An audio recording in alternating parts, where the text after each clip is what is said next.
Welcome to the Lindenhall Library, Belfast.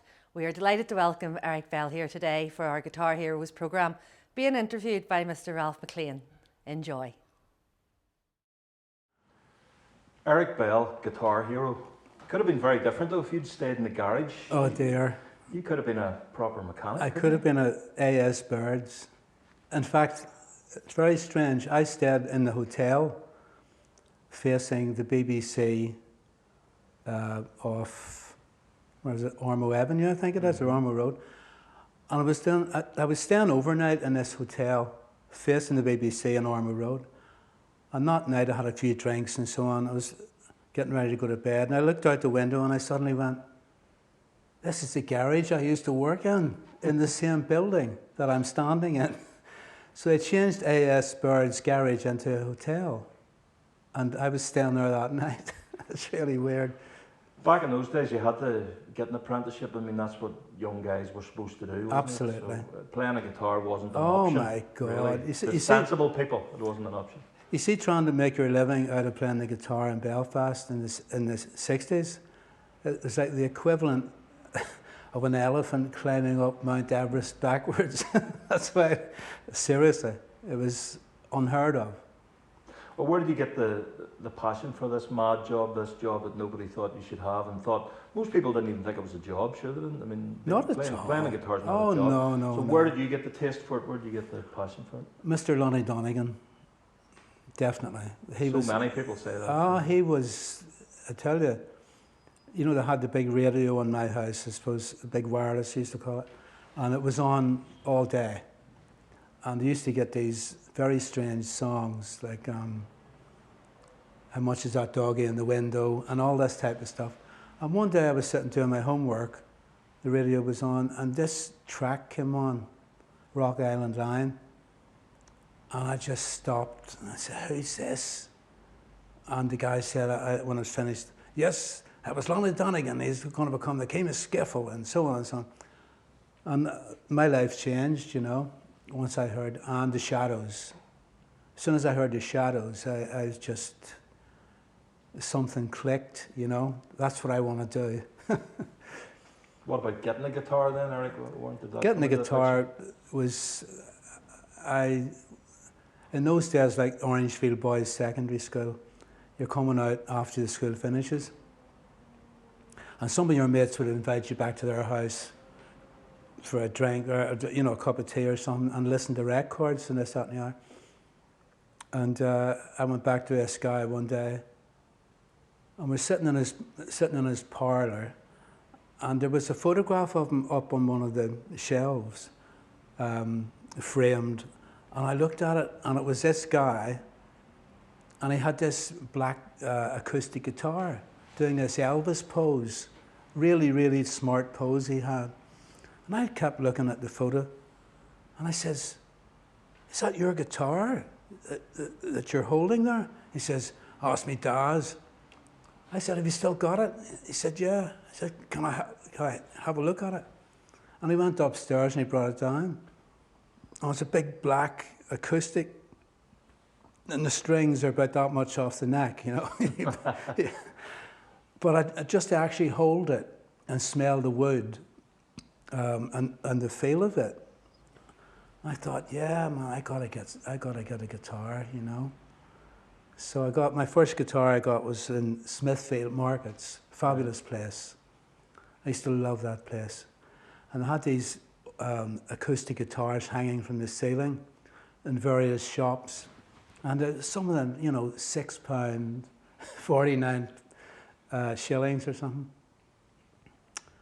And I did a paper round, delivering papers at the weekend, and saved up my money and bought the acoustic. What was it? What make you talking? There was no make. It was just a generic. Yeah, exactly. Generic acoustic. Sort of made out of orange boxwood or something, But it was great, and I just yeah. And did you practice away until the fingers were bleeding? Oh man, that's very true. Your fingers do get extremely sore. It's like someone's got a pen and they keep pushing it into your fingertips. This can go on for about 3 weeks, you know. And then people say to you, oh, you want to get a bowl of water, salt, and keep your hands in there for 5-10 minutes a day. You know, all this type of stuff. Did that work? It did work to a certain extent, yeah. I mean, even now, after playing for so long, I sit and I do that just out of habit, you know. Just to keep it sort of... Yeah, there's a sort of, I don't know what it is. It's this occupational hazard, I suppose, you know, of playing. What about playing with other people then? So you're practicing at home, you're playing away and kind of getting to a level that you can play a few tunes. And Sure. what about getting other people to play? Was it a case of mates at school, or what was the story? Yeah, well, I started off, as I said, with Lonnie Donegan and the Shadows, and then I got a cheap record player. He came into the house, and my uncle was playing the Bachelors and all this type of stuff. That's the type of band you want there, the Bachelors. Yeah. He actually liked the Shadows as well, which was quite strange. So anyway, I'm up in my bedroom, and I put the Shadows album on, and I'm learning Hank Marvin licks and some of the songs that you know, some of the tunes they're playing, like Frightened City and Apache and all this type of stuff. And I was still going to Orangefield Boys School, and one day I had this friendly fight with this guy in the corridor, and we're just messing about, and this other guy comes over and says to the guy I'm wrestling with, "Are you okay, Rodney?" And he says, "Oh yeah, we're just messing about." He says, "Are you okay for tonight's rehearsal?" And I went, you know, I said, "What does he mean about that?" He says, "Oh, we've got a little group and we rehearse in his house every Thursday night." And I said, "Can I come up? Can I come up?" So I eventually talked him into it, and next Thursday night I got the bus up to the Braniel, and then it was about a half-mile walk to this guy's house, which I did. And I went into the front room, and there's all these little amplifiers sitting on the carpet, a little kit of drums, and I'm like, huh? It was like unbelievable. The first time in my life I ever seen little amps in someone's room, white knobs and turquoise blue, beautiful sort of colours on these little amplifiers. So the woman of the house comes in with tea and biscuits and so on. And then after that, that's all cleared away. And these guys put on their instruments and start playing, and I'm sitting there like, I'm on a different planet. I just can't believe that I'm actually there in this room, a drum kit and the whole thing, and a bass guitar, an electric bass guitar. So at the end of it all, they're starting to pack away, and I go over to the guitar player and I say, "Can I try your guitar through the amplifier?" He goes, no, I'm putting it away. "Oh, please, you know, I'll do anything if you help me." So anyway, to cut a long story short, he lets me play the guitar through this amp for the first time in my life. And I'm just playing away, and they all stop doing what they're doing and walk over. And I'm just playing little bits of Shadows stuff and so on. And that's that. So the next day I'm at school, and Rodney, the drummer, comes over. He says, "Listen, we had a meeting last night. We want you for the guitar player." I says, "You what? You've got a guitar player?" "Oh, we think you're better than him." You know? And that's how the ball started rolling, you know.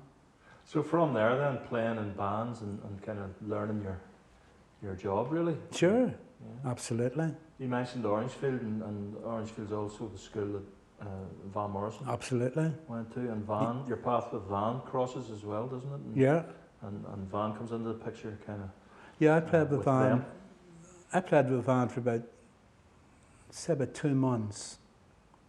I was in Crimbles one day and he walked in, and Crimbles, it was just down there, Crimbles Music Shop. Remember it well, it was a great Yeah. shop, yeah. It was fabulous. And every Saturday afternoon, there'd be about 45 musicians in that shop. Nobody bought anything. And you just gossiped, you know, "Oh, he's looking for a guitar player. Or, do you know this road manager?" Blah, blah. And that's where the hive of activity was. Anything you wanted to know about the music business in Belfast, you went to Crimble's. And Van walked in one day and everybody just stopped talking. I remember it really well. And he walked in, he walked upstairs, and we all started talking again. And then about 3 minutes later, he came down with the salesman that worked upstairs, and he's pointing roughly in my direction. And I'm sort of looking at him, and he walks over to me, you know. He says, "You Eric Bell?" I says, "Yeah." He says, "Can I talk to you for a minute?" So I said, "Yeah." I'm like, sort of. And we walked outside in the street. And he says, "I'm Van Morris." I said, "I know." He says, "What are you doing tonight?" I says, Not much." "Do you know where Hindford Street is?" I said, "Yeah, it's about 10, 15 minutes walk from where I live. Can you come up and out with your guitar at 8 o'clock? And he gave me his address. I said, "Yeah." Up to Van's house? Up to Van's house, yeah. And as soon as I went back into Crimble's, all the guys are, "Jesus, man, you're big time now, Beller," you know. And I'm sort of going, "What?" I couldn't believe it. And I went home and told my folks, "Oh, that's very good, yeah." Keep at it. And 7:30 came, and I've got my guitar in the case. And I walked up to his house and went into the front room, little small working man's home, something like my own house. And his mum and dad was there with this huge dog. And they said, "We're going out for a walk, Van, or Ivan, we'll see you later." So Van and me sitting in the front room, and he's got this incredible tape recorder on his acoustic guitar, and I take out my guitar and he plugs me into the tape recorder. "Okay, can you jam along with these? This one's in G." And he just put it on, sat there and smoking a cigarette, looking at me, and I'm going. So I just started making things up. And he says, yeah, that's good. You know? And that was it. That was my audition. That was it? Yeah. Deadly simple. If he likes it, he likes it. Yeah, and he says, "Do you want to go to a party tonight?" And I said, "Yeah, brilliant." And we got the bus into the city centre, and I've still got my guitar with me. And it was somewhere near the Albert Clock, I remember. This place near the Albert Clock. And we climbed these flight of stairs and went into this building. And I remember it was all like beatniks. Really was. These girls with very long, straight hair and black polo necks. Mm. And looking very otherworldly. That type of feeling, like art students, and I was like a fish out of the water, you know, with this type of crowd. They're listening to Bob Dylan and probably smoking dope, I don't know. And I said, "Jesus, this is some party." I just left. Too much? I couldn't relate to anybody in there at that time, you know. To backtrack a little bit, you'd done the show band thing, had you? You were in the midst of the show band thing, and that's, for all its problems for a lot of players, it's a discipline, isn't it? Well, the first show band, it's a discipline. You've got to learn a lot of stuff. The first show band I was in, I was still working during the day. Like, I left my apprenticeship, which caused a civil war in my house. Nobody spoke to me for about 3 months because I did a year as a motor mechanic, and then I left, and I just freaked completely. You know, oh my God. Career's over, life's over. You've had it, it's over, you know. You need a 5-year apprenticeship, and you left, oh my God. And this was going on. So I ended up going out every day and looking for a 9-to-5 job just to bring money into the house. And I ended up these jobs you would not believe. But anyway, one night I come back from the job in the rope works. I worked in the rope works, Belfast rope works for a while. And I come back this night drenched. It was pissing out of the heavens, I remember. And I got back home And my auntie brought in my dinner, and I'm sitting there. And somebody raps the front door, and my aunt comes in and says, "Eric, there's 7 fellas outside want to speak to you. I hope you're not in any trouble." And she brings them into the parlour. And I walk in, and they're going, blah, blah, blah, blah. These 7 blokes, you know, I said, "What's all this about?" And they said, "You're Eric Bell." I said, "Yeah, we heard you're a pretty good guitarist." I said, "Oh, thanks. We're the Blue Beats show band." And I immediately lost interest when they said that word. So they're talking away, and I'm half listening. And the next minute the guy says, "Will you be able to live in Glasgow?" And I said, "What do you mean? Are you a professional?" He said, "Yeah." "When do you want me to go?" You know? So they took me out to the Spanish rooms that night, and we had a few pints of scrumpy. That's all I remember. And I come back home, and I asked my parents, "Listen, I've got this offer to go to Glasgow, you know." "You're not going to no bloody Glasgow." And I said, "But it's what I'm into, it's what I do. It's, you know, I'm at these crummy jobs. You know, I can get a job if this fails, come back and do another 9-to-5 crummy job." So they relented. And a week later, I'm on the boat with these 7 Herberts from Belfast in this van. And we eventually get to Glasgow. And we draw outside this Paisley Road West. I remember it like last night. And there's this huge, big, old-fashioned houses in this main road. And they said, "That's where we live." And I had my suitcase and my guitar. And we walked into the house, walked into this room, which was about the size of this room. And there was 8 bunk beds. "What's yours there?" And I'm going, "Jesus, what? Oh my God," you know. And that was the start of it. You know, that was my first show band. And they were like embarrassingly bad. It was so bad, you just would not believe it. Did you have to get the suit and all on, It was Eric? just Did you have to do the full chancers, you know, 7 chancers, you know. Yeah, all with the suits. short and hair, suits? Yep, the smart, suits, yeah. everything, yeah. And they said, "Right, first gig's tomorrow night. A few hints." And I said, "What's that?" "If a fight breaks out, get the mic stand and put it behind the drums." Getting you ready. Yeah, you know, these guys in Glasgow. Oh, wow.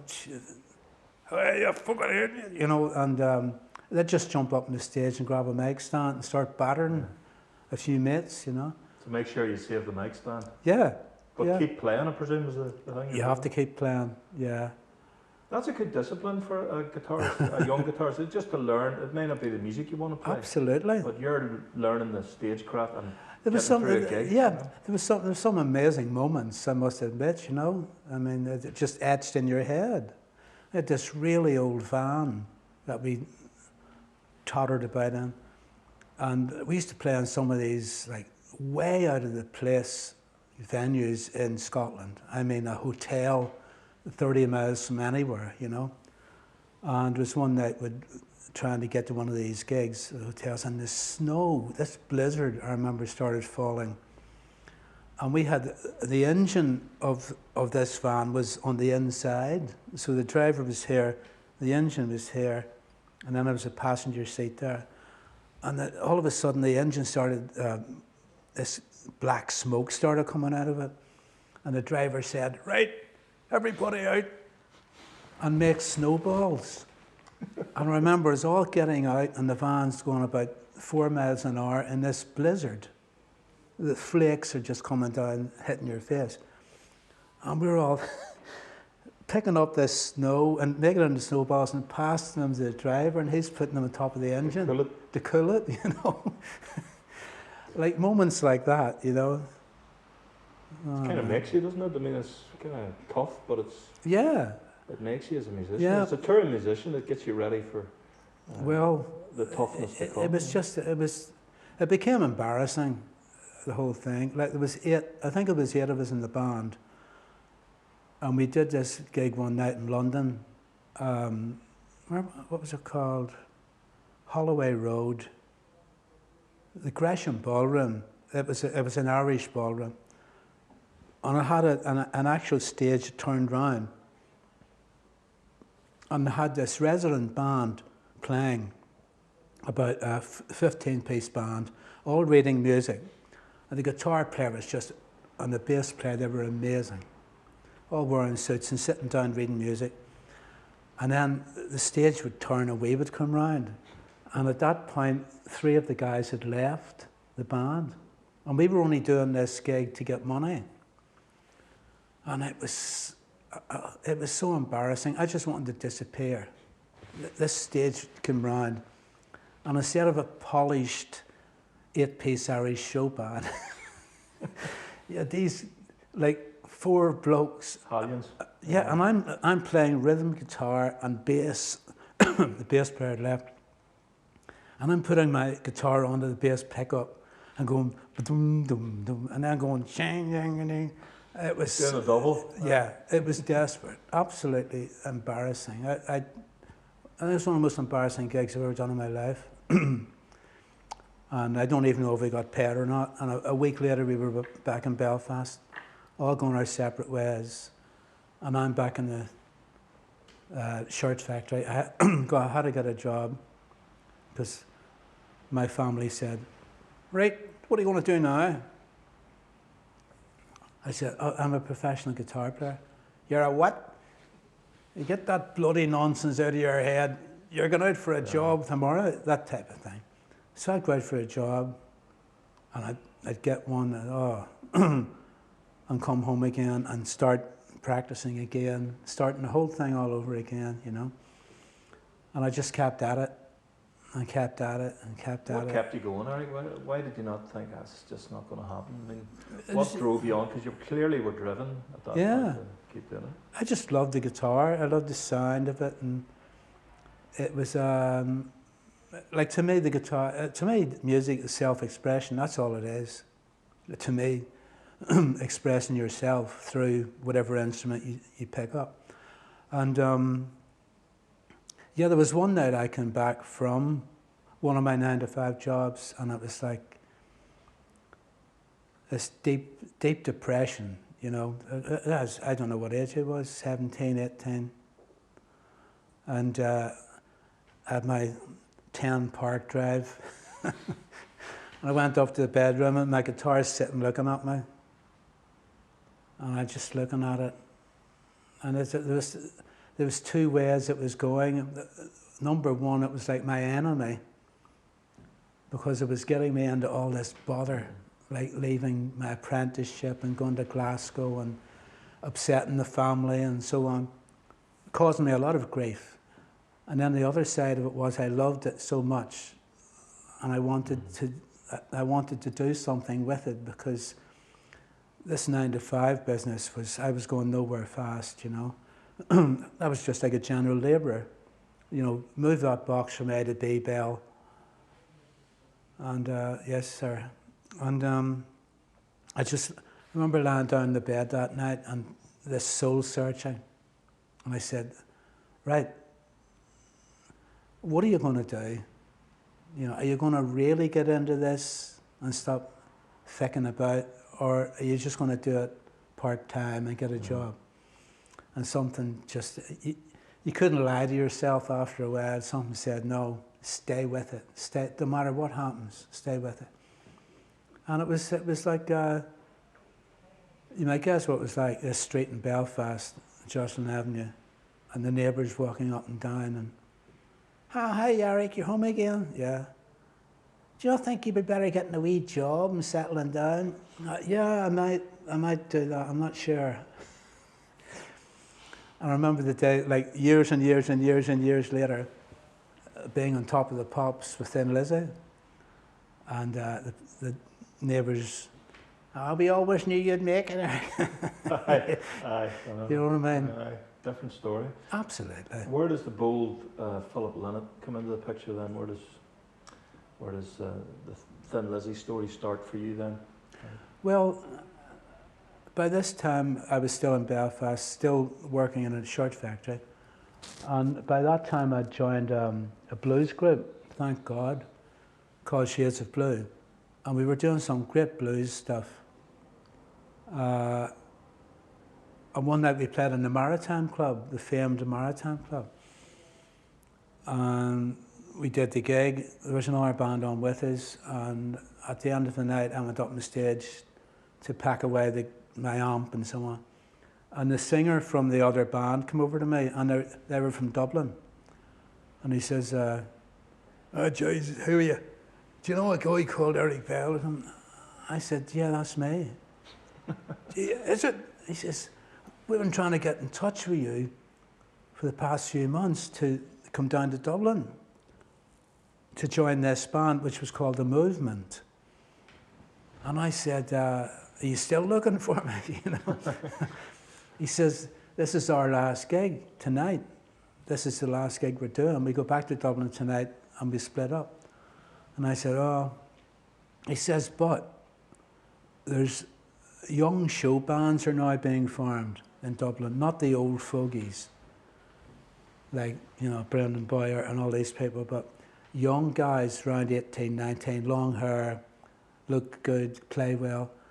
And he says, "There's a manager in Dublin is going to form a band around me." This is John Farrell speaking, the singer.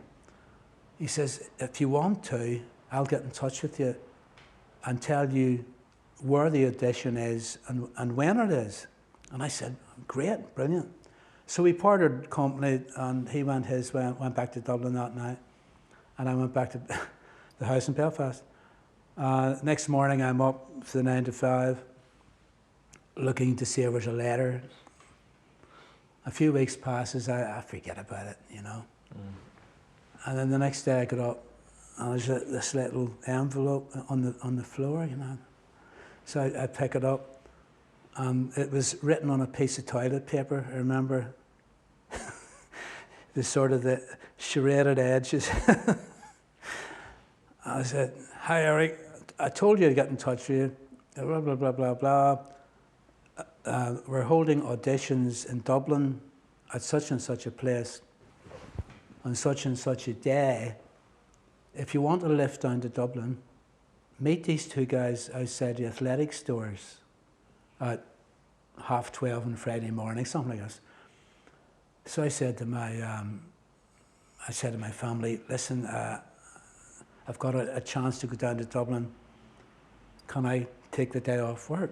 I said, "Oh yeah, but you ain't now. If you don't get it, you're back to work." I said, "Yeah, fine." So I met the two guys, athletic stores, got down to Dublin, and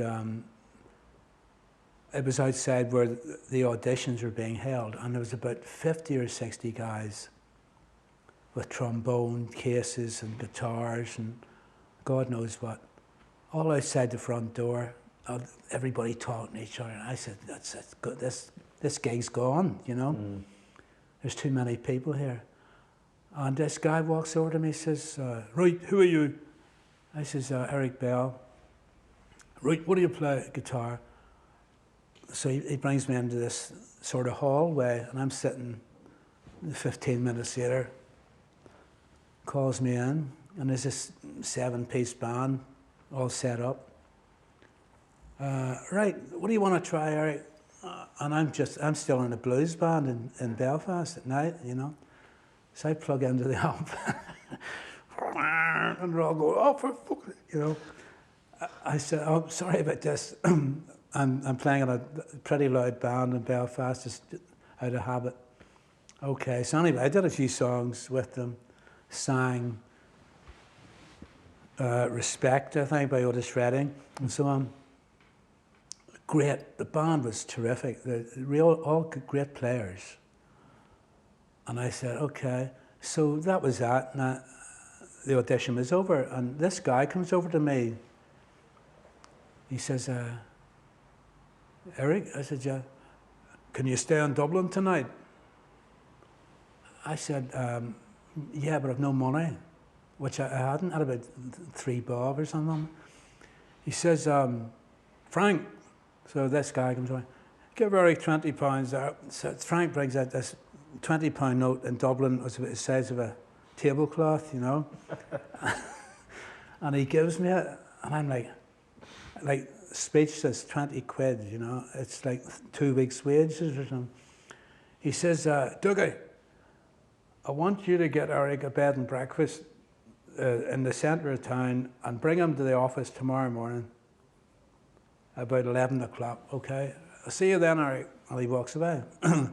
So Dougie finds me a bed and breakfast and leaves me, says, I'll be back for you tomorrow morning at 11 o'clock. So I'm like, dude, I'm buzzing. You know, I am absolutely buzzing. I'm in Dublin, I'm in a bed and breakfast on my own with my guitar and a little bag, 20 quid. And I got on my knees, and I swear to God, I prayed for about 10 minutes. I said, please,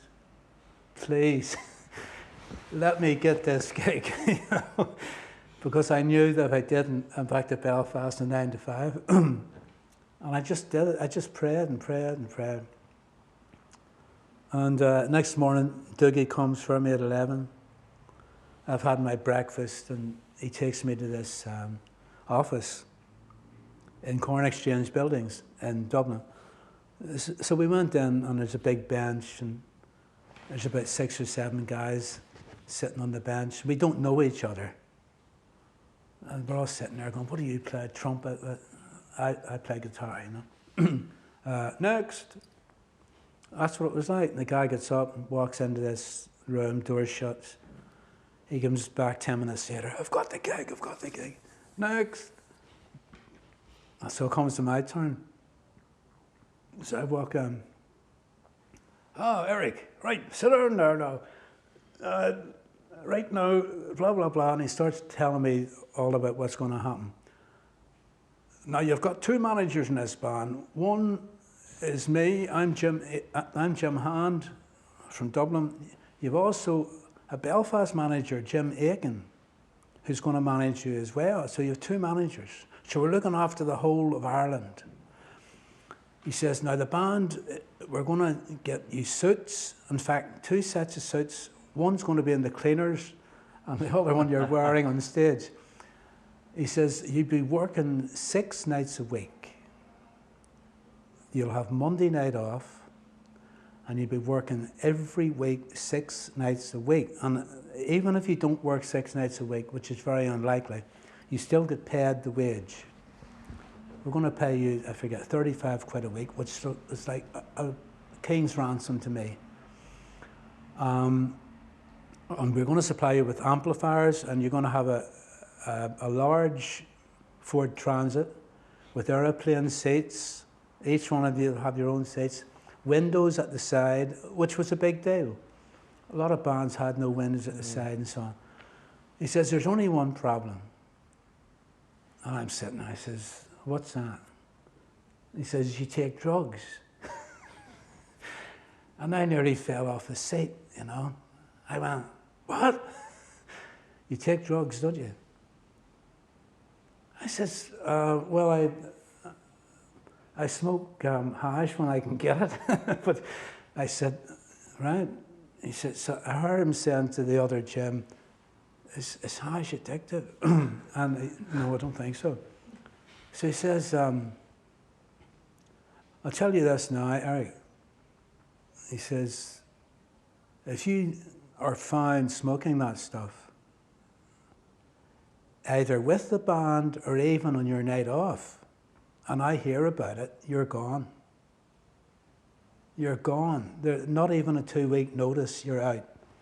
He says, we're not putting in all this money and all this publicity in this band for someone to be in the front of the centre of the Evening Herald, you know, busted for drugs. He says, that's not going to happen.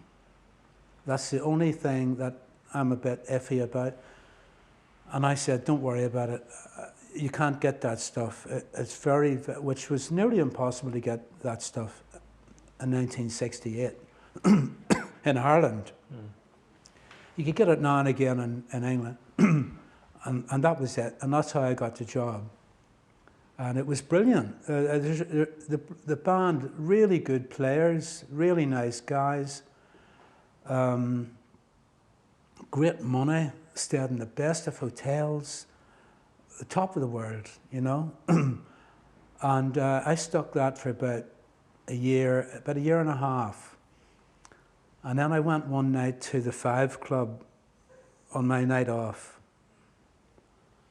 And I heard about this band called Skid Row.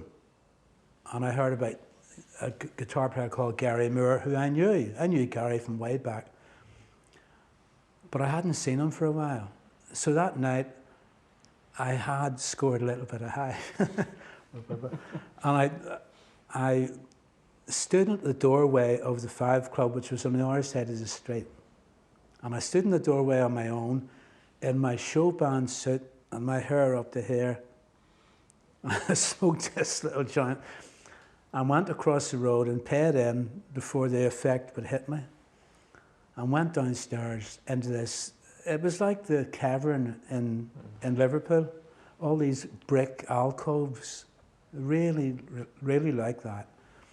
And everybody has got long hair and bell-bottom jeans, and I've got a friggin' show band suit on, and my hair up to my ears, and everybody's like, they thought I was from the drug squad. I swear, there's people looking at me, you know, and I don't care. For some reason, it didn't fizz on me at all. And I walked up near to the front of the stage, and Skid Row was playing, and they blew my head off my shoulders. I just looked at them and I went, what am I doing? And Gary was playing like somebody possessed, and Noel Bridgman and Brush on the bass. Oh my God. And I'm like, oh dear, what am I doing with the dreams? And Gary saw me, and they took a break, and he came over, and his hair was down to here, and he says, fuck's sake, Eric, how you doing, mate? I haven't seen you in years. What are you doing with yourself? You with your show band? I said, yeah. What? Why don't you wise up, man? You want to play, you know? And I says, oh, tell me about it. I've just heard you, you know? And the seed was planted, and I had a few drinks with him that night. It was great to see him again. And we went our separate ways, and I was still with the show band, and I kept thinking and thinking and thinking, will I leave? Will I stay? Will I leave? Will I stay? It was a big deal. And that's one of the biggest mysteries in my life up to this point in time. One day I'm sitting in a van, 3 months has passed, and I'm saving up my money now because I know I might leave and I've nothing to live off. So I start putting a little bit of my wages away. And I'm very, very impulsive. I act very impulsive. Not so much these days, but then I did.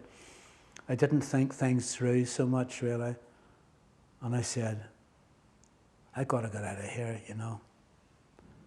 So one day I'm in the van, and I said to the leader, Shay, I said, Shay, I'm thinking of leaving the band. And they're all going, what? Everybody just turned around as we're going along to the gig. What are you going to do? I says, I'm going to form a 3-piece blues rock band. So a few days later, I went into Jim Hand's office, our manager. Eric, I heard you're leaving the band. Is that true? I said, yeah. Really, Jim, you know, fabulous band, mate, and I love the whole thing, but I just really want to start playing. Have you any musicians? No. Have you any transport? No. Have you an agent? No. Have you gigs? No. Have you an amplifier? No, because he supplied the amplifier.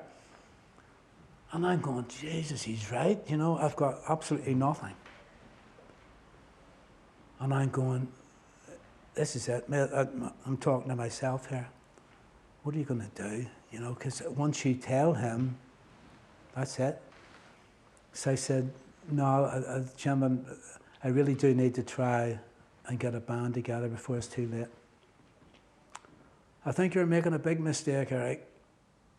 He says, you've got a job here for, not for life, but for a few years, and you can buy a house, and you can, I'm going, yeah, no. Okay, is that your final word? I said, yeah, right. Can you stay with the band for 2 weeks to find a replacement? I said, absolutely. So that was it. And I walked out, and all the boys in the band the next day, that was the topic of conversation. Are you really leaving? I said, yeah. Fuck, so what are you going to do? Well, I'm going to form a group. What? And they start, have you got a band? Have you got musicians? You know. So anyway, I left, and it was, to this day, like 50 odd years later, I can't believe my luck. I just can't. I cannot believe how lucky I was.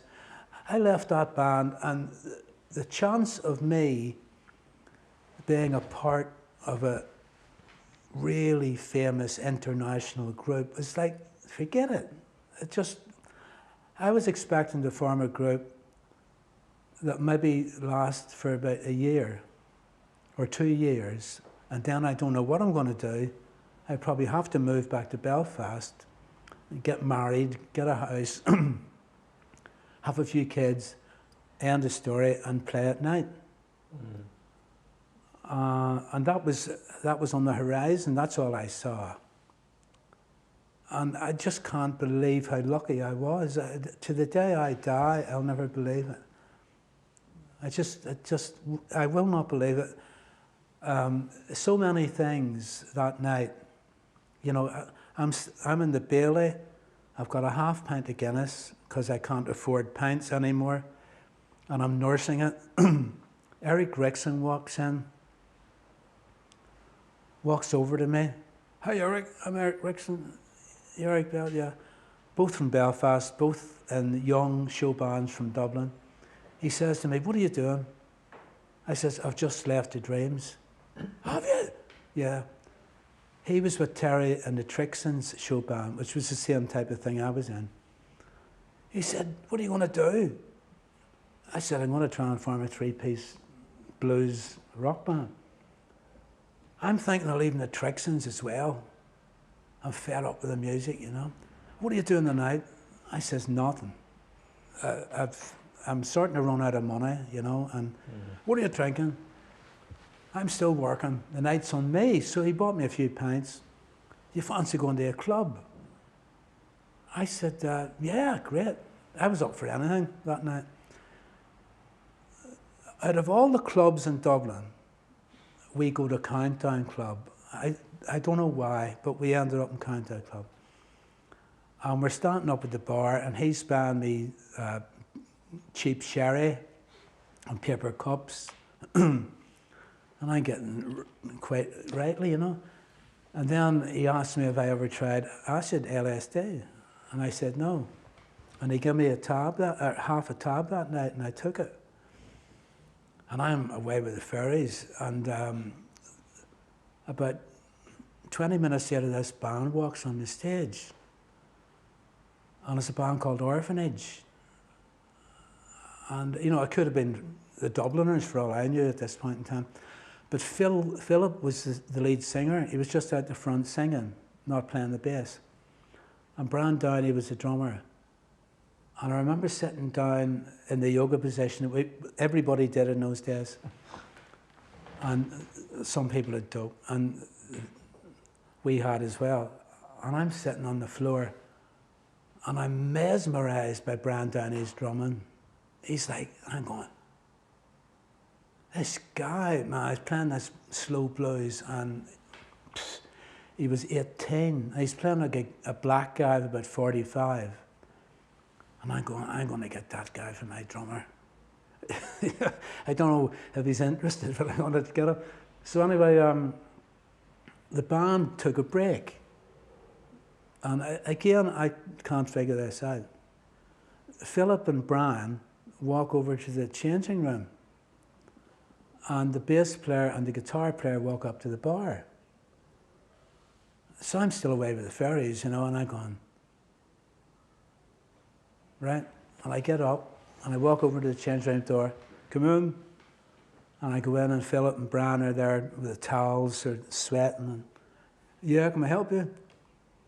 And I said, yeah, and then I started giggling, because the acid started hitting in it. And they're looking at me like I just walked out of some lunatic asylum, because I'm laughing at everything. These photographs on the wall of show bands and things. Oh, look at that. And they're going, are you okay? And I said, yeah, that's my first trip in acid. And immediately their attitude changed. What? What's it like? I said, oh, no.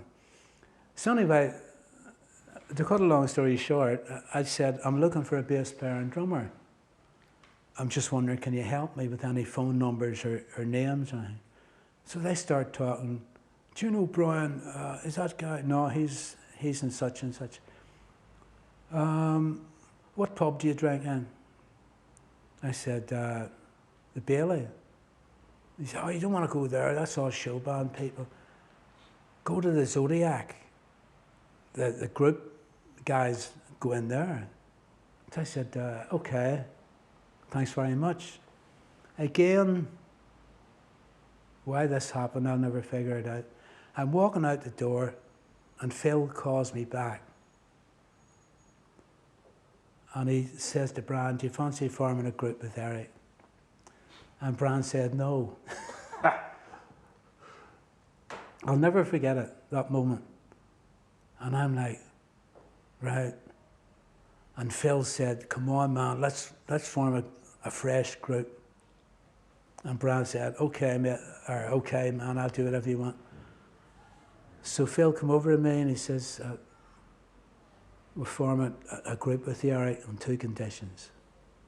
I want to play the bass, and I want to do some of my own songs. And I said, brilliant, can you play the bass?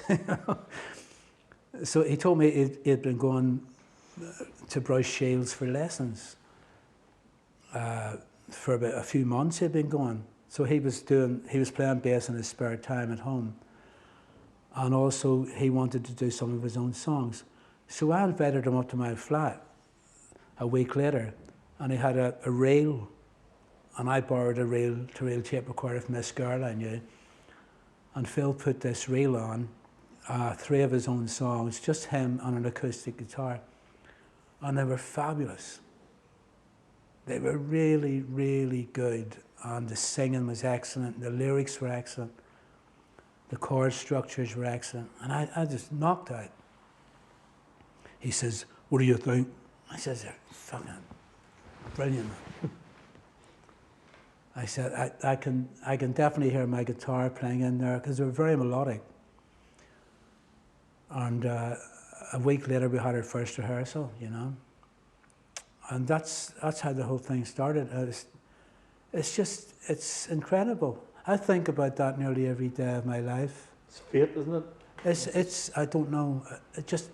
Why was I in the Bailey? Why did Eric Risson come in? Why did we go to Countdown Club? Why was it Orphanage playing? Written in the stars. It's just too much. Written in the stars.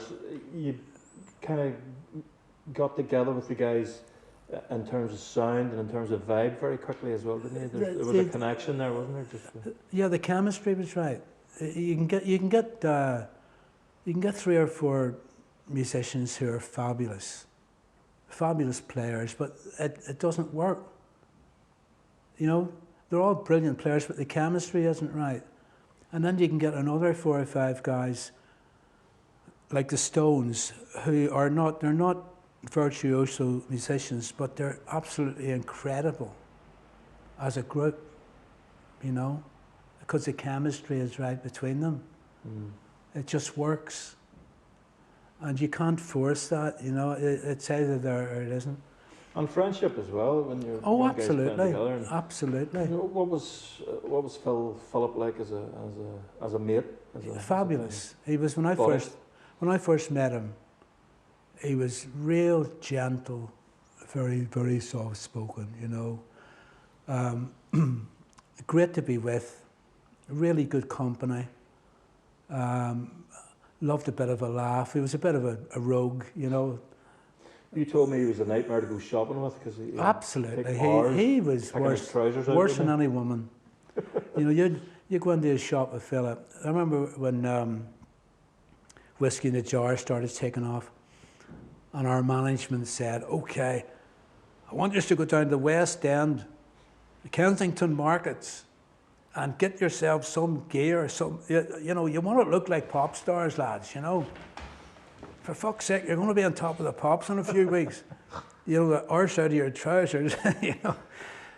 Go down and get some good gear. So I'd walk into this shop with Philip.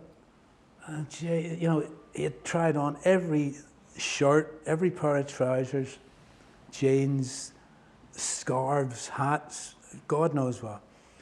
And I'm sitting there sort of falling asleep. And he's going, "Eric, what do you think of this?" It looks great, Phil. "Yeah, but does it match the strides?" You know, I used to call trousers strides. "What do you think of the shoes? Do you not think they're..." Just buy them. Phil, they look great. They look great. And he never changed. He was always like that, dressed to kill. And he was a really nice guy. And he was also very inspiring.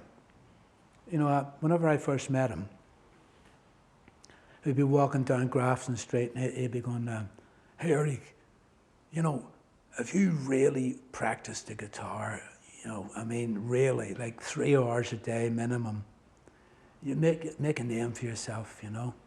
But you gotta put the work in, you know." He was like that, you know. He would push you a bit. Absolutely.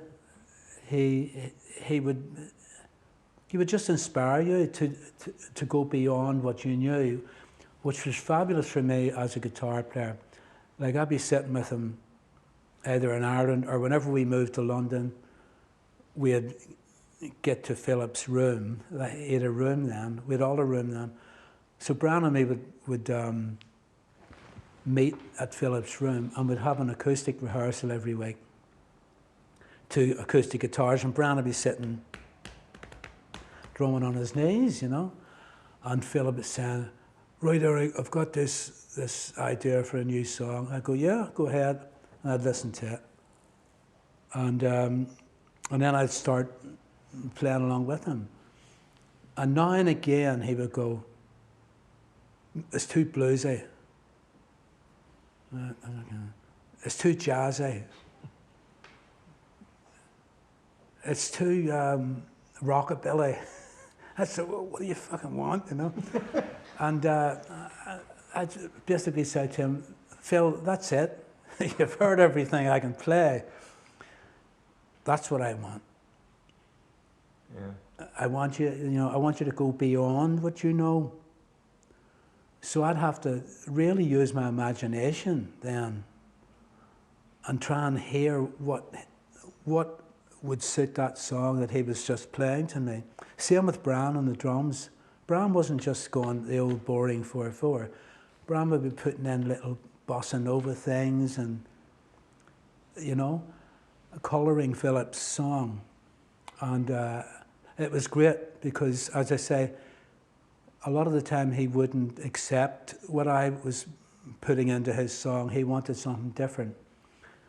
So I would have to really think and try and imagine what he would like, you know. So my guitar playing got better because I was playing things I didn't know how to play.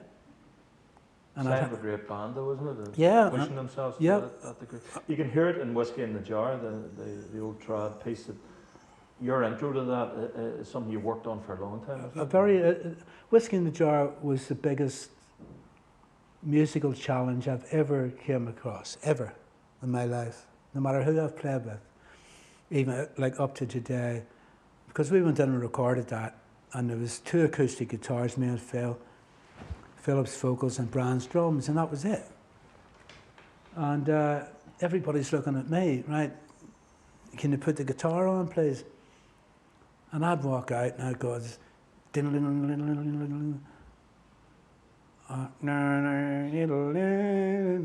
forget. I'd try this, I'd try that, try that.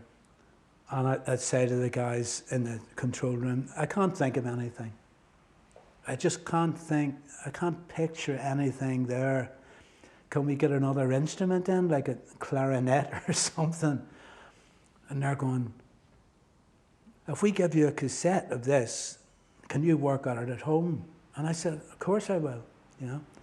And that's when it all started.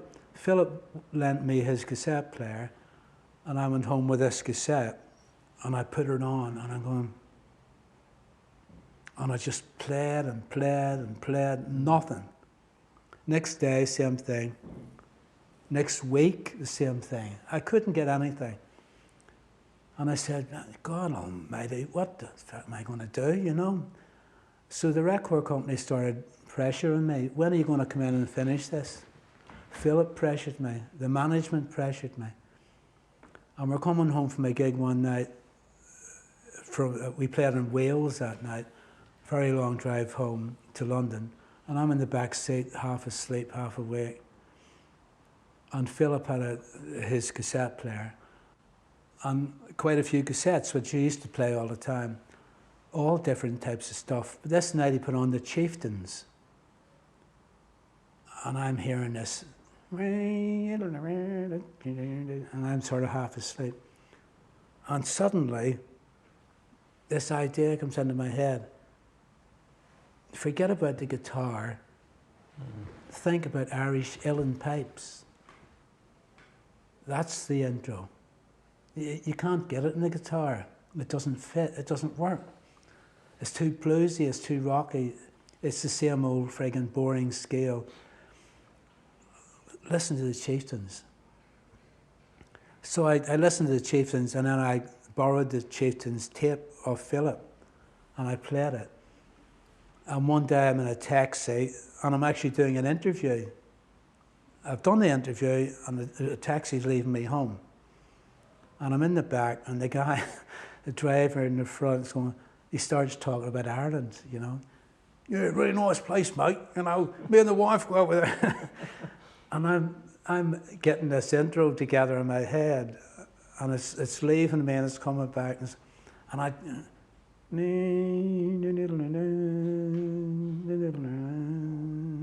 I got that part. So he's still talking to me, and I'm trying to keep the one brain cell together. I pay him, rush upstairs, get the cassette player, get my guitar, and I work out. And the rest of it fell into place after about half an hour. And that was the intro, so I had to think of that took another few days. So the whole thing took me a good 5 weeks, I'd say. And everybody was getting totally pissed off because they wanted to release it. And there was no guitar on it, so they couldn't. And I said to them, I've got it. I've got it all worked out. I've got an intro, I've got a phrase, and I've got a solo. Come in. And I went in, and it just fitted like a hand in a glove, you know. And then the fuckers cut half the solo out. Because it was so long, the guitar solo on it is very long. And they even cut a verse out of Philip, and Philip went crazy. He says, for fuck's sake, it doesn't make any fucking sense if one of the verses is out. And they said, it's too long. To cut Eric's solo in half, to take out one of your verses, we might get airplay. And we just had to go with it, you know. And then, of course, now they play the whole thing. The whole full-length version. I think Ireland was the only place that released the whole full-length. Yes, it was. Yeah, so Ireland actually released it in its Yeah. entirety. Everybody else cut. Yeah, and I mean, I was like, I wrote a book I wrote my autobiography about a year ago, and as I was thinking of things to put in the book, obviously, yourself, you have to go back into the memories and so on and so on. And there's a few things I didn't know, like how many weeks was Whiskey in a Jar in the Irish charts. So I looked it up on Google, 17 weeks it was in the charts in Ireland. I couldn't believe it. I thought it was maybe 4. 17. Unbelievable. And there's people still talking about it, like 50 years later. I remember one day meeting Philip in London about, I'd say about 2 years before he passed away. And I'm walking past his shop in London, the 7-Eleven shop. And as I'm walking past, I just glance in the window and I see this sort of tall guy with an afro, but his back's to me. So you're in London, there's millions of black guys. And something made me say, I wonder is that Philip, So I walked into the shop and Philip's got this wire basket with Dettol in it and tea bags. And God, he's human. And I walk round to him and he sees me and goes, oh, Jesus, Eric, how are you, And we have a big hug and so on. And he says, you know what? Every fucking gig I play, they shout out for Whiskey in the fucking Jar. He says, what monster have we created? It was a magical time, wasn't it? It Eric, was. It was a brief enough time, I suppose, but do you have any regrets of how it kind of ended? Do you look back with regrets, or are you not that kind of guy? Do you? Oh, absolutely. If I had my, we can all say it, if I had my time over again, the amount of alcohol and drugs were just unreal, Well, you've told me before that if you hadn't have left, you'd have died. I would have died or ended up a like, junkie or an alcoholic or a junkie. Those 4 options, which I didn't realise that I was like that. I really didn't. I thought that was just one of the lads, likes to drink, likes to smoke, likes this, that and the other. Enjoy yourself and get over it, But it was the same old thing, like the way Thin Lizzy started, all these things slotted into each other, like meeting Eric Rickson and so on and so on. It was the same with me leaving Thin Lizzy. Whenever you get a hit record, everything changes. Everything changes completely. Like before the hit record, we would go on stage playing slow blues. We would be ad-libbing a bit. We'd be well into the music and so on. And then you have a hit record. And all of a sudden, the management then comes down to see you for the first time since you've formed. And they stand and they watch you. And you walk off stage into the changing room, and they're waiting for you. Eric, your guitar solos are too fucking long. You're boring the audience. What? Philip, you want to look at the audience more. You're too shy, you want to project more. Brian, you wanted to, so we're being told what to do, what not to do for the first time. We were allowed to do whatever we wanted until we started having a hit record, and all of a sudden, everything has to change. Eric, you have to wear this chainmail thing. Philip, you have to wear these platform shoes with these designs on them. Brian, you got a grey streak in your hair, and so on and so on. And for a few weeks, it's brilliant because you're on top of the pops. People actually start to realise who you are, because before nobody knew who the hell we were. Thin and now it's Thin Lizzy, yeah. Oh yeah, they've got a record, an Irish record. So everything changes, and I remember going out, I think it was the first week Whiskey in a Jar was in the charts. In England it was number 6 or something. So now instead of playing these pubs and clubs that hold 400 people, we're booked into mecca halls that hold 2,000 people. I remember the very first night we went into this hall and it was like, with balconies and like a big, huge dance hall floor and one-armed bandits and, you know, it was like Las Vegas. And we're playing there that night. So we go on and we do our own repertoire, which is blues, and everybody's standing watching us going, and they all bugger off. And only about maybe 30 people are standing watching us playing. And then I go, and every single person suddenly appears. And they're all starting going crazy. They're all dancing and singing and jumping up and down. That's what a hit does. Yep. And then we finish and we go back to playing the old Thin Lizzys set and everybody disappears again. And about half an hour later, back again. That's what it's like.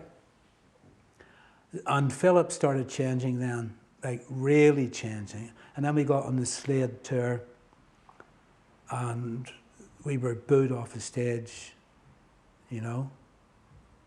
You're still a young man at that point as well. Yeah, I mean, I was 21, something like that. 21. You'd already been through all this. Something like that, and I've been through it all.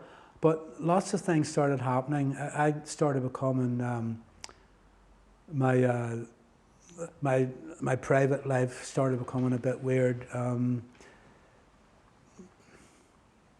You know, my girlfriend had a son, had our baby, and then we went to do this horrendous tour in Germany.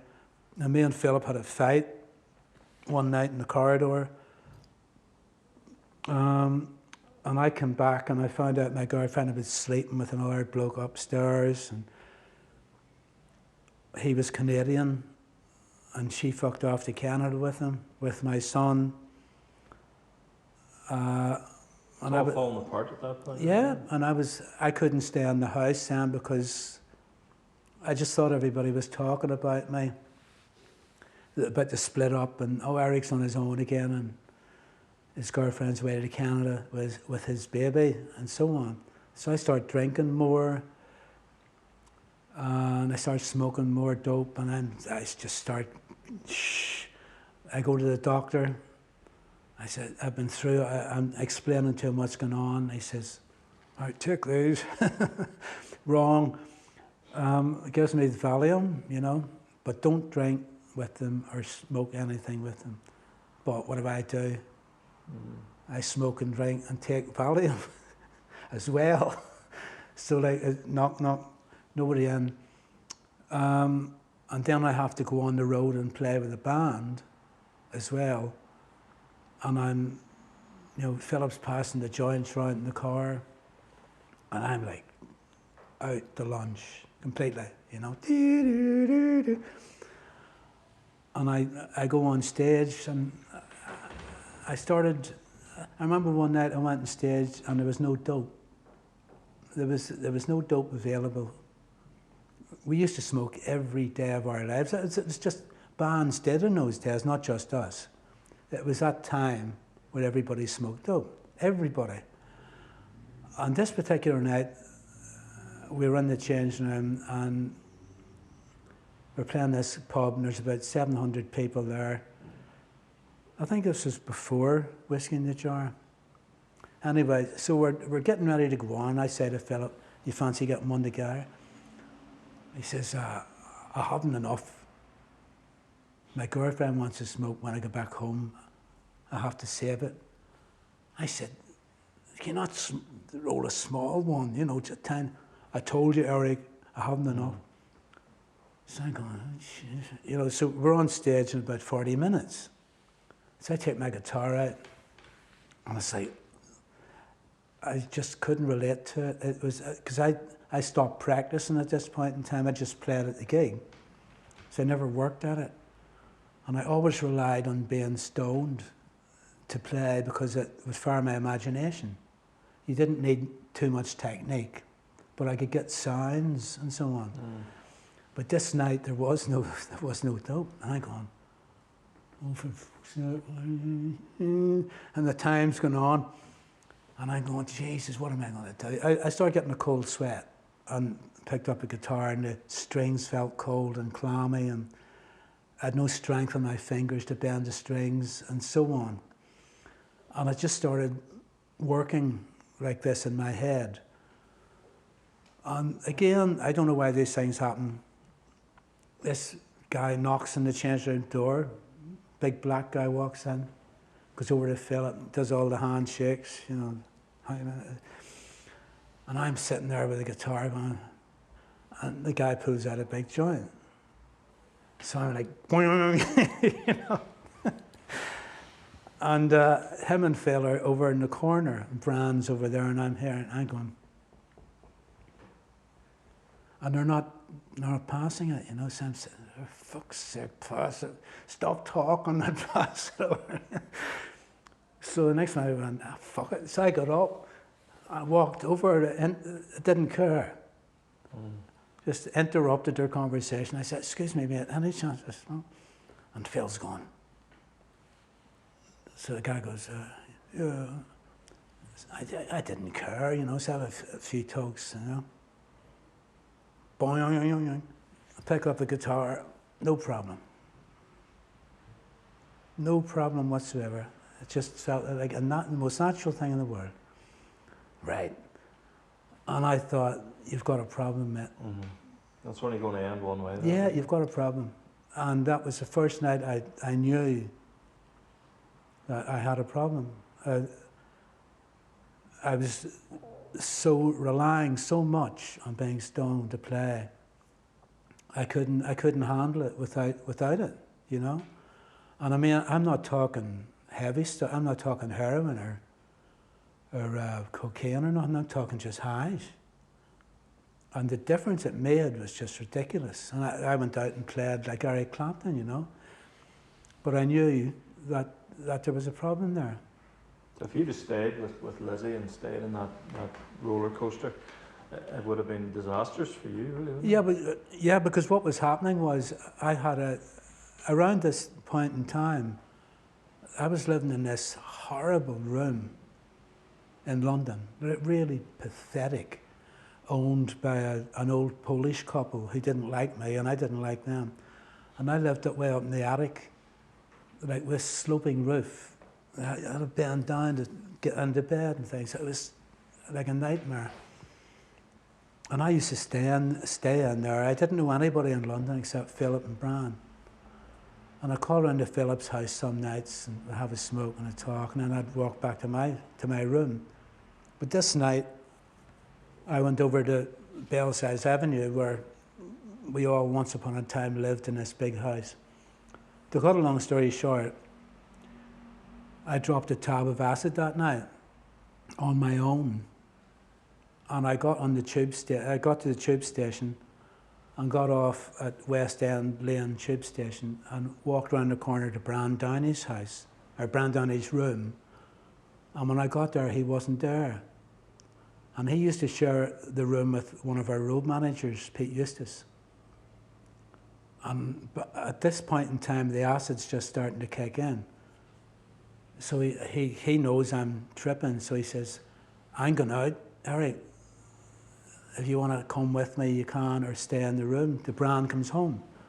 So I said, no, I'll go with you, you know. So I ended up going to a freaking dealer's house with this guy, Pete Eustace, and that's when the acid started hitting me.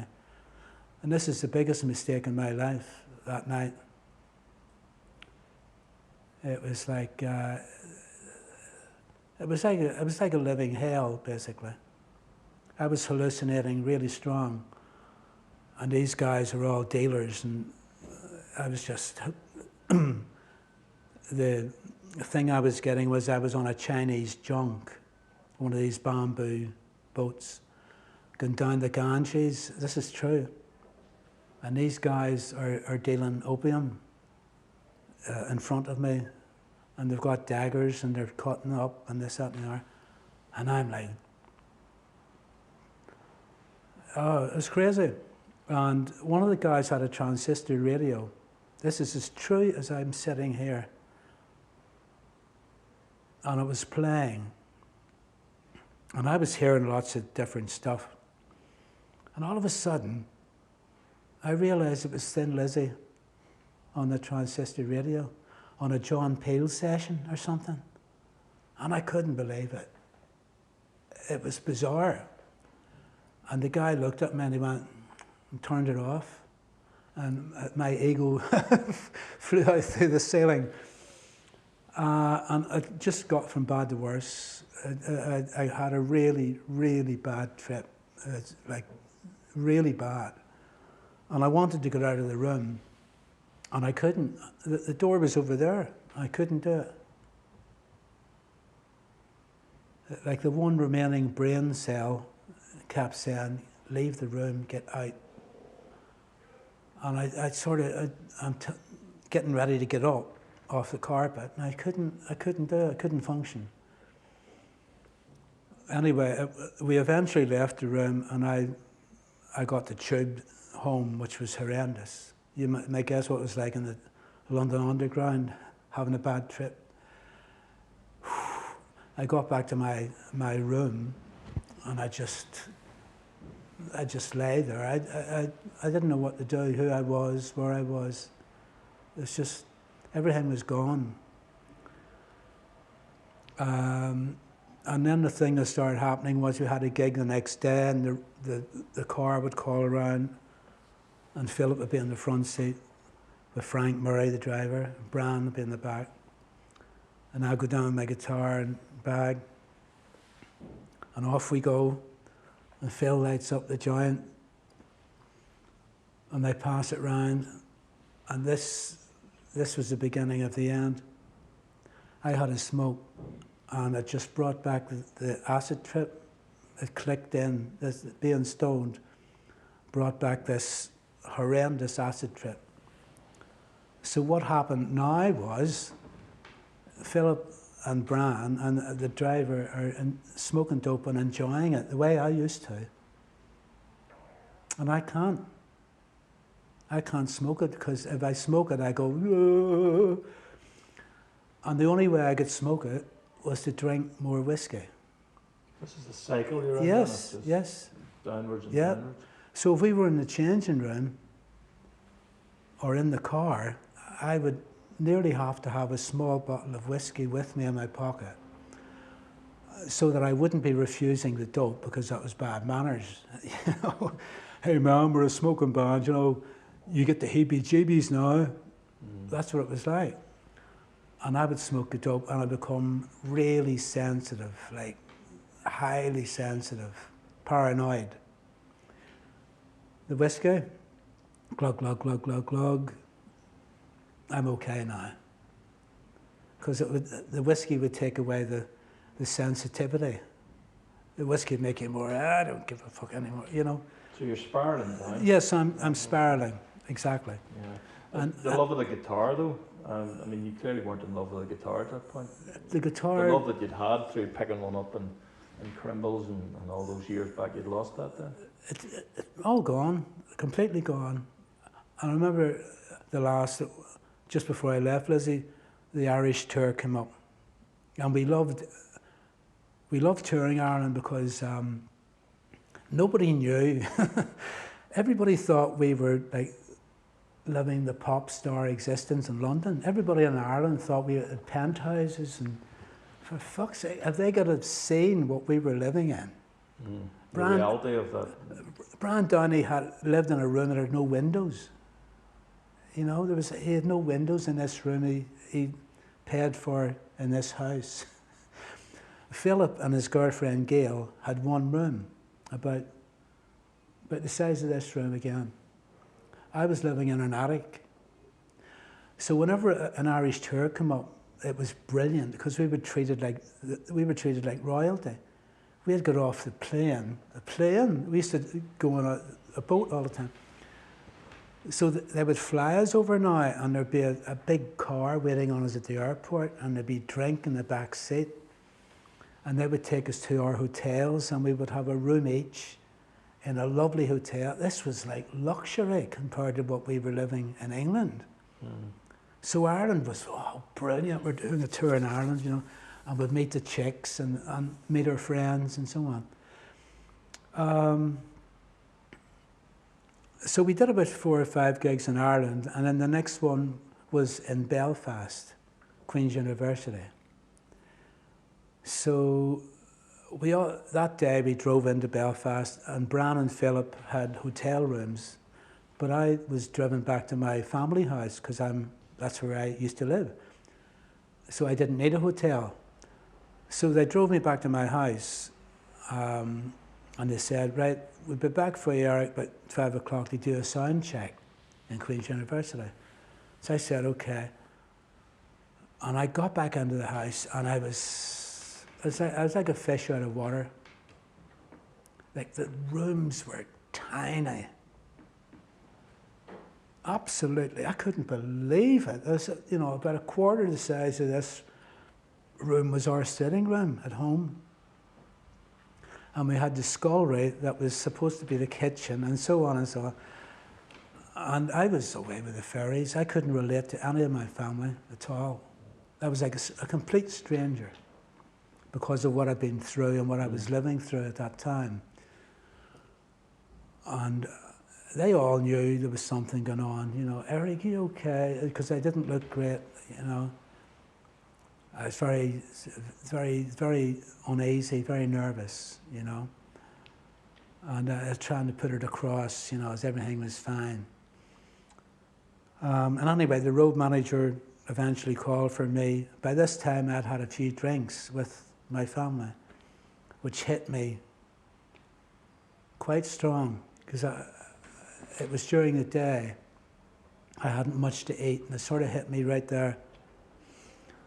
So then I was taken to university, Queen's University, and when I got there, the stage was empty, no Philip or Bran. And they said, the boys haven't shown up yet. Eric will take you to your changing room. They brought me into this changing room, and there was sandwiches and there was coffee and there's on this big table with a white cloth over it. And I went, here we go. And there's Guinness and lager and fucking every drink that was ever invented by man is on this table. And I'm going, right, now listen, I start talking to myself. For fuck's sake, control yourself. Okay? So I have a pint of Guinness, that's fine, no problem. And after that, I'll have a small whiskey. Yeah? For fuck's sake, by the time it came to the gig, I was like, what band am I in? Where are we playing? And we got up on stage, and I was absolutely away with the fairies, completely, totally. I didn't know what I was doing. That's the last night, isn't it? Yeah. That's the very last night. Yeah, I didn't know what I was doing. I hadn't a clue. And Phil was looking over, glaring daggers at me because I was playing the wrong solo. Or I was playing a different song than he was playing. That's how bad it was. I just couldn't relate to anything at all. I was like, you know, and this voice that we all have come into my head. And I said, you got to get out of here. You know, you got to get out of this situation because you know what's going to happen. Thank God you did. You'll get off the stage and you go into the change room and the party will start all over again. Which it did, every night. And so it couldn't have gone on forever. No, well that night I'm standing playing and this voice just kept saying, get out. If you don't get out, I don't know what's going to happen to you. You know, you're off the rails, mate. You're off the rails. You got to get out. So I just got my guitar and I just threw it up in the air. And then I went over to my amps and I kicked them off. And I just staggered down these steps. On a way. And went underneath the stage. And there was gymnasium mats. And I just collapsed and fell. And the end of the story is these three young guys somehow got underneath the stage with me. Fucking brilliant. I thought it was part of the show. Me throwing the guitar up in the air. And one of them had a bottle of lemonade. And I'm really parched. Yeah, I could hardly swallow. I'm going.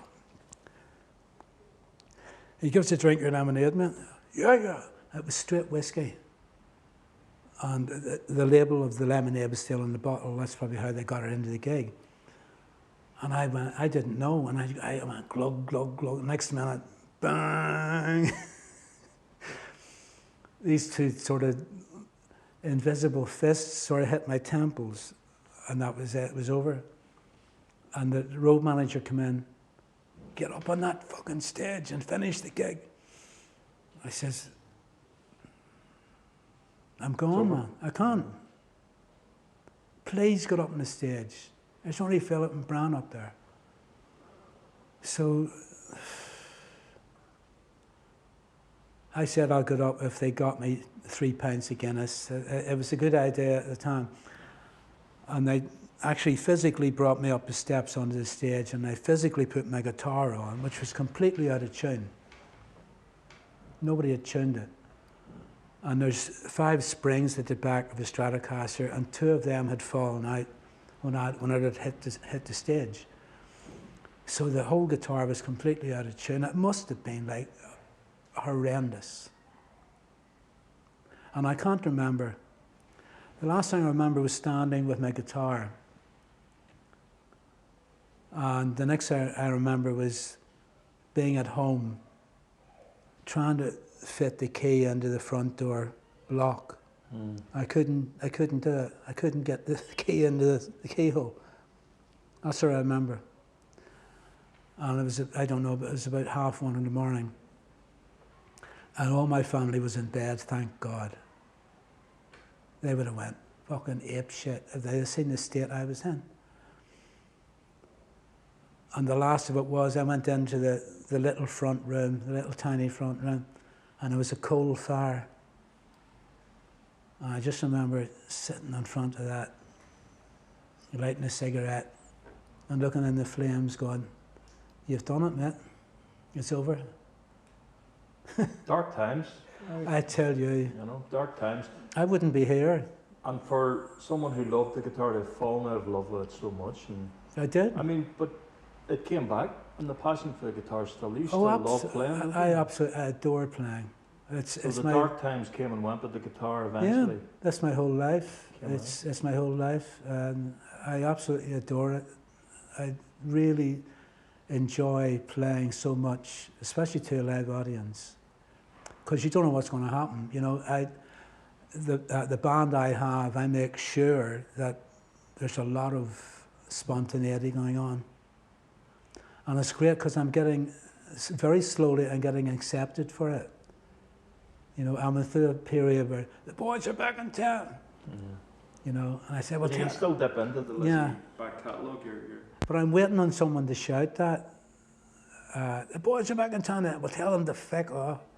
But no one does. So I can't say that, tell them to fuck off. No, they were a great band. After I left, the twin guitar lineup was excellent. But they were completely different, you know. It's they're separate worlds, aren't they? Yeah, it was a different period of Lizzy, and then yeah, it was a different, completely different band. You know, the name was the same, and the 2 guys were excellent players, and they come up with some lovely stuff. But you know, I couldn't play that way. I just it's too worked out. How would you describe your playing, Eric? How would I describe my playing? You have to describe you as a player yourself. Self-expression. That's all it is. You know, I pick up a guitar now and I would sort of sing something in myself before I would play it on the guitar. You know, so this is what it comes from here out to the guitar rather than the guitar into me. And it's brilliant because I practice every day. I thoroughly enjoy it. And I surprise myself sometimes, which is brilliant, you know. Still? Yes, I do. Yeah, yeah. Not all the time. There's still potential to find something new in Absolutely. piece of wood, like. Absolutely. And I've got this, I formed another 3-piece band, and I give him a name check, Alan Niblock, the bass player. He's excellent bass player, plays double bass as well. So he's a real jazzer. So he's come into the band. So I've got a drummer in Donegal, and Alan, who lives near Belfast, and myself. And before our friend, the guitarist, came along, with like 39 gigs, all in a row. England, Scotland, Wales and Ireland. And they were all cancelled. Every one of them is cancelled because of the virus. So I think we're starting to play again. I've got 5 gigs for November. I just hope to God that nothing else happens. It'll always be there for you, Eric. You'll keep playing to the final days, won't you? Till the man calls me, you know. Till you get the call. Yes. You'll keep playing the guitar. What advice would you give to young guitarists? Would you give any kind of sage advice? Because you've had the hard times, you've had the tough times, you've had the good times. Yes, I have. But anybody starting out in guitar, what would you say to them? I said just, you know, like just keep at it and work at it, you know, like practice is very important. Rather, the right way to practice is very important. You can practice the wrong way as well. Try to stay in love with the guitar as well. Yeah, but just try and play what you feel, you know, like try and play yourself, your self-expression. You know, you can pick up the guitar and go, which you've played a million times before, and you know how to do it. And then sometimes I pick it up and I go, I just, and that takes me off in a completely different tangent, you know. So push yourself a wee bit. Like, yeah, definitely. You push yourself. And the other thing is, I find, which is very difficult, is that we all copy. I mean, every guitar player on the planet copies. But it's not the copying. It's you can learn a lick off an album, of maybe a Jimi Hendrix lick. A lot of people can do it, you know, because the guitar, at the start, the guitar is very easy to play. That's why there's so many guitar players. There's a million guitar players out there at this moment we talk. So it's quite an easy instrument to learn, to go from here to here. Mm. But it's when you get to here, that's whenever you start going, Jesus, my God, what do I do now, you know? And there's so many guys here. They're all great players. But to try and get from there to there is very, very, very difficult. So I mean, I would say to any young guitar player out there, if you're copying your favourite player, no matter who it is, change what you copy once you've copied it. Mm. There's no point, because that's Jimi Hendrix's, you know, and you're playing Jimi Hendrix's idea. So say Jimi Hendrix is going, you learn that first. And then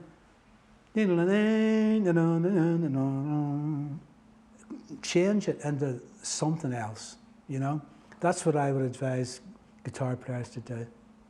Eric, it's been a pleasure talking to you, as always. It's great that you're involved in this Guitar Heroes project. Thank you very much, sir. Man. It's been a crazy life in music, but we look forward to hearing new stuff.